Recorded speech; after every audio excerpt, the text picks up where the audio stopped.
Hello, Bea. Good girl. You like that chair, do you?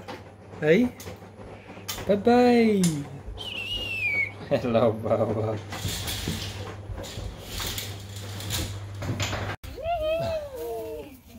Make sure you tell Bea to go. Ready? You ready? Yes! You hang on. Hang on. Remember the back fence behind you.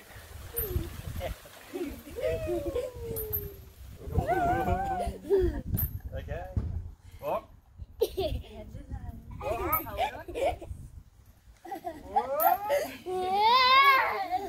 job, mate. No, stop!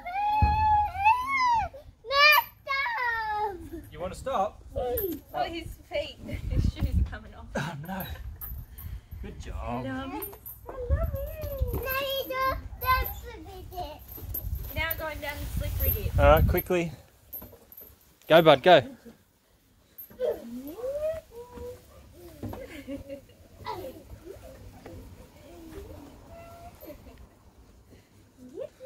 Bit hard with them gum boots, Pow.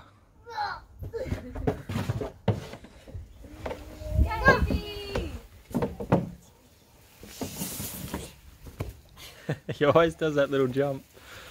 Hey, thumbs up. Nice.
Everything I tend to grab now is in bulk, so you would have noticed that's the box up there. There's 20 tubes in there, about 18 I think at the moment, maybe 17. I've got 3 of them out. And as far as the Time Master goes, just quickly, don't have to do the oil today. Same deal, when I do these, that's when I'll do these ones. I'm just going to hit everything all at once with the oil changes, because otherwise it's just too fiddly, and to be honest, the little push mowers, I know people that have had these old Hondas, and I know myself with that furthest old Honda, it didn't get an oil change for like 10 years and some people have them Hondas for 20 years, so it's when you're a commercial contractor, you want your gear to stay optimal, then it's not optimal to do that. So as often as every 100 hours, a good rule for all these ones. The spindles, everything else is every 25 hours is what I do. Manufacturers recommend different things, like different manufacturers would recommend different times. Speaking to different dealers, they all recommend something different. So I've just found 25 is a happy medium of what everyone sort of said. And by doing that, it makes it real easy. I'm at 250 now on the hours. Last time I did this was at 225, so very simple, very easy to remember. And I only just went over this week. I think it's 250. Let's have a look. I don't know if that will come through. 251. Let's make it a bit focused. Anyway, 251.5, and that would have just come from the last acreage I did. Just took it over, so. Not a big deal. It's like your car, sometimes you go over just, but as long as you're within QE, it's nothing major, especially when it's not for your oil changes. Your oil changes, yeah, I think definitely get onto it as soon as you can. If it's like an hour or two away from the 100-hour mark, just if you've got a big week coming up, you're better off doing it. Get it fresh, and typically I'm hoping it's going to work out just before the start of every season. That'll be when I hit all the mowers with an oil change. and give them a full-on detailed service, whereas all these is just real quick. Okay, enough talking, let's show you stuff. Odd American size, in between a 16 and a 15.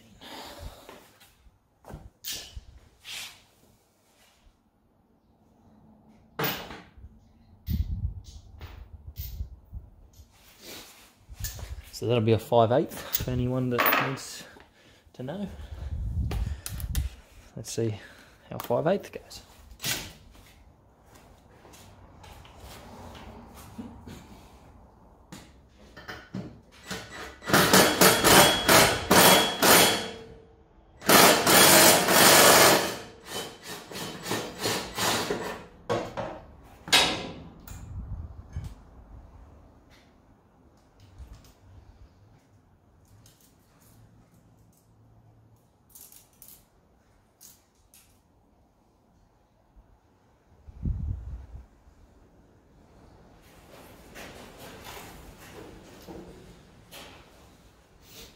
To show you for the purpose of the video, a simple nut with a heavy duty washer that locks in, little star, goes through, tightens up. So I'll grab one of these other blades for a quick comparison for this. And like I said, this has been a good, what was it, from 217 was when I got this mower. These blades have been on there since then, and you can see that's still fine to use. A lot of people think it needs to be razor sharp to cut grass, and it doesn't. The speed it goes, it can be a little bit dull like that and still work fine. You can see the gator blades are okay, but while I'm doing this one, I thought I'll throw the new blades on, I'll sharpen these up, and then I just rotate these until be this one that'll wear out quickest. Once it's get to a stage where it's definitely like that went too far on the Time Master, it's got a broken blade on it, so you want to get it before then, but get the most use you can out of it. Don't just throw away stuff. Reuse as much as you can, saves you money. In the long run, that's what it's all about, eh? Another thing, make sure you put it on the right way too, and you put it back in.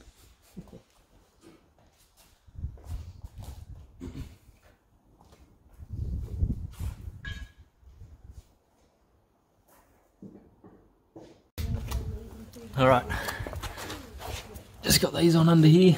It is very tight with the impact driver, so that trolley thing, little jack, will be coming. I just wanted to show you just underneath the deck. I do regularly get up under here, put on the side of this ramp and clean out any of this debris.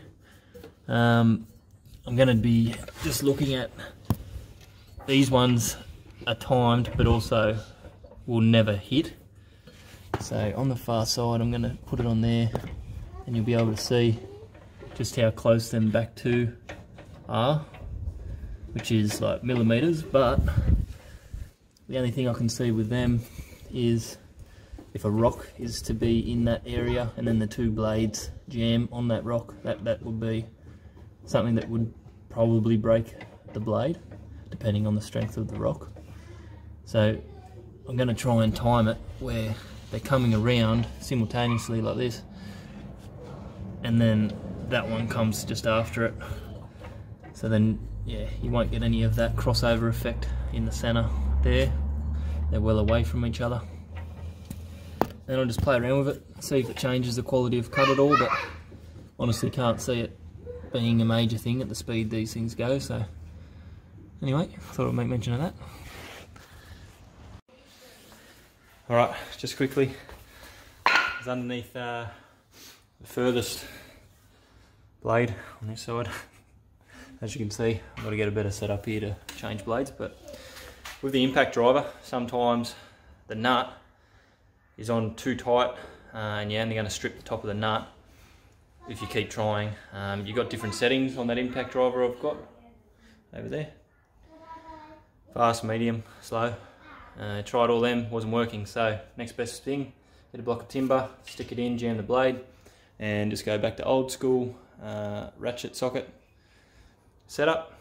If your little ratchet's too short, get something long to put on the end of it, and then use that as a pivot point. Very simple, very basic skill to know, and something that if you're a tradesman you should already know it, or you do already know it. But if you're just a general homeowner, then that's just a little tip. Most people have a little socket set that don't have the leverage on it, or it's not like the highest of quality of socket sets, so you need to improvise where you can. So we'll get these ones swapped out quickly. And just doing the Husqvarna while I'm going. Got a new blade for that the other week, so we'll go with that. I'm going to have to order some more Time Master ones because I'm down to my last set after this one has that little bit there. Don't want to keep using that at all. So what I will make mention of, get in the habit of always taking the spark plugs off and disengage, so you don't have an accident. But again, under here, driver, very quick, very easy. But yeah, safety first. So we'll roll with this one. These are pretty simple. Got little lugs, little washer. Clean off any of this around that, just so you're not putting that back into the thread. Now with these are timed, so I like to get them so there's one straight up and down, or near enough to, and then you've got that lug you need to sort of take off, and sometimes like this blade stuff, so you can just tap it, it'll come out. So as you're going along, same deal, make sure you got them up the right way. Like, and if you had it like that, you can see it's a poor design on this one. You wouldn't, like that's the centre of it there, okay, and it'll definitely hit. And that's not the reason as to why this has been broken. But if you put it on wrong, then you're asking for trouble. As soon as you fire it up, engage them blades, then one of those blades, or both, will be completely ruined. And you can just see here, they're not exactly up and down straight away, right? This is a year and a half old, it's had a lot of use. There is slight movement in the pulleys. Got marks on the pulleys on the other side there, on the top side, to show if they are slipping, because if they do slip and then they do eventually meet in the middle, then you're up for the same scenario. Broken blades, and no more mowing for the day for this mower, you know. Always keep spare blades in your ute, in your trailer, your car, wherever you might want to keep them. Always keep a spare set. So for the moment, until I order more blades, I won't be using this one, but I'll always keep one blade spare in case anything is to happen. Just tension till tight, not over. You want it to come off as easy as that does. Not like what them other ones were that were serviced by the dealer, and they obviously have a lot more powerful impact drivers. And yeah, you don't want. Sorry, just checking that I have that on. It's a bit of debris there. Yeah, you don't want it to be too tight. Trying to get it on and off. And you can figure it out pretty easily the correct way in case you're a novice at this, but pretty much you know which way it's going to spin, taking the blade off. If you see how it was put on to begin with, you put it back on the exact same way. Very simple. But stranger things have happened. So only when you're making these videos you discuss everything. It's quite obvious. But if you haven't done it before, it isn't. Okay, so then you just double check, make sure you're good. This is the natural way it wants to go, and you can feel that just fighting because it's obviously not on. But I like to just test it any which way. Make sure it's all good to go. Make sure there is no movement in each one. It's not going to slip. Should never do that, but yeah. 5/8 for the Time Master as well, same as the Husky. 14mm for this little Husky. Alright, just one little washer, one little nut and bolt.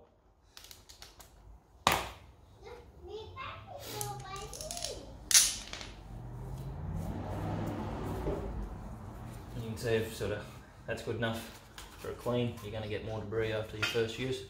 And you can see the difference in quality straight away. You're obviously going to get rust on them. You can't really stop that, but yeah, you need to make sure that you got the right type, because I ordered one and it come from England, and their design is completely different. The bolt setup, there's little holes for it to lock in. It's very similar to a Honda setup, the last one. So the blade wasn't going to work. So then that's on. You already know, like most of them are all the same direction. Once you get going, you sort of know what to do. Going forward, same deal, just give it a quick test, make sure that belt is all clear of debris, running smoothly, which it is, and they're good to go. Simple as that. I've got the little Honda in there. I'm just going to check them blades. I'm pretty confident I did them not that long ago, and we very rarely use that mower. So, got 2 more little unboxings. That'll do it for today. I'm just going to spray this with RWD.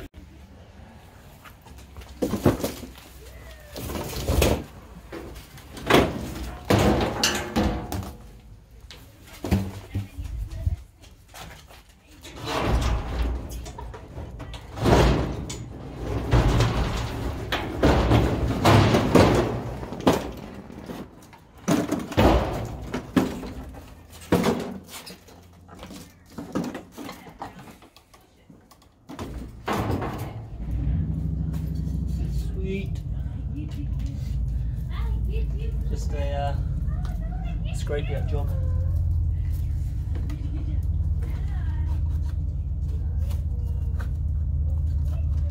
That's the difference when you're doing this fortnightly. You do it at the end of each mow week, you know. When it's monthly, you start to get a bit of a build up if you're not onto it, which is yeah, this isn't too bad, but also not ideal. You want to clean this out as much as you can. Anything like this could have fungus in it, which you don't want to be putting onto your client's lawn. So give this a quick clean out. I find like a little trowel works best, but whatever you want to use, you can use a flathead screwdriver if you wanted. So.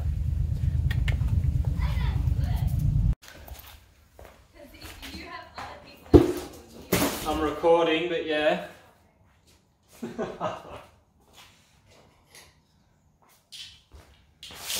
Talking about Arbor online business. Everything you need. That'll come in the future. But I was thinking I had to put all this together. It's looking pretty good. Not too many bits to do. Little attachments. That's it. Nothing left. There's all your information. Take a screenshot if you pause it, whatever you got to do. What have you got? Oh wow! Whoa! Thank you, mate. They're pretty cool, eh? Beautiful. They're snazzy. Take that away. They red, are they? No, running shoes. Running shoes, oh. They're working shoes. They're pretty comfy. Alright, what have we got going on here? I really do want to have to undo that. Oh, that's a cool little holder. That's a cool little bracket. So that's the pumper. Nice little storage solution. First time I've had to use one of these ones, so all about learning. Beautiful, we're out. So I'm guessing this is a little lever at the pump. I'll have to have a little read. But often like reading the instructions as you do, but you might leave that like that. Don't want it going on that side. That looks pretty good. Pretty good. Alright, let's have a look at this.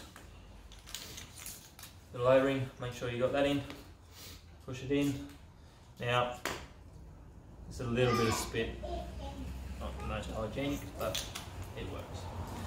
Just, yeah, especially with O-rings, just as a plumber, you get used to doing things like that, but you should always stay in that practice, keep everything lubed up as much as you can with O-rings, and anything that you're working on that's sort of rubber on the mowers and things like that, it's just a good little practice. Otherwise, if you're forcing it, it's not going to work as well. I'm just going to have a quick look at what the nozzle is on after here, so hopefully you can. So yeah, there. Right, all these different ones for different situations. Typically for me, it's either that or that. I think I'll go the adjustable because it's adjustable. Very simple. Makes the job a bit easier. So there is a little O-ring inside here, and it looks like that's flat, and that's all that you need to do there. And then this will just pivot around and change the spray. So we're good to rock and roll. Keep this in a safe spot in the trailer, so I can adjust nozzles if I need to. I could add that switch. Heathy, it's alright, I'll come and help you in a sec. They show it, it's not there, but here. So it's a pressure regulator, this big thingamajiggy there. It's obviously designed to regulate the pressure. So when it's coming out, I'm assuming you can set it and figure out your settings depending on how much coverage you need and want. So when you're squeezing the trigger, it'll only let out that much at any one time when it's at full pressure from pumping. So I'll just gauge it for now, just with the trigger nozzle, and the harder you squeeze, the more it's going to come out. Do a little bit, lock it in. So yeah, looks pretty nifty, looks like it'll do the job. That was a very quick unboxing for the pressure sprayer. The mower's all cleaned out, just over there. Say hi, Heathy. Hi. See if we can zoom in there. So there wasn't a great deal to come out of that bottom of the mower. The blades were fine. And that'll definitely do for the video, guys. Thanks for watching. Talk to you later. Next week. Get some mowing footage for once. Been a while. See you. Yes, your dinosaur.